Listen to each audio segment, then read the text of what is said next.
శిలలాంటి నాకు జీవాన్ని పోసి కలలాంటి బ్రతుకు కళతోటి నింపి వలపన్న తీపి తొలిసారి చూపి ఎదలోని సెగలు అడుగంట మాపి తులివెచ్చనైనా ఓదార్పు నీవై శృతిలయలాగా జత చేరినావు.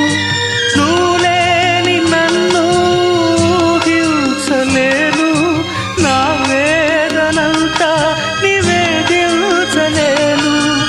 అమరం అఖిలం మన ప్రేమ ప్రియతమా నా హృదయమా ప్రేమకి ప్రతిరూపమా.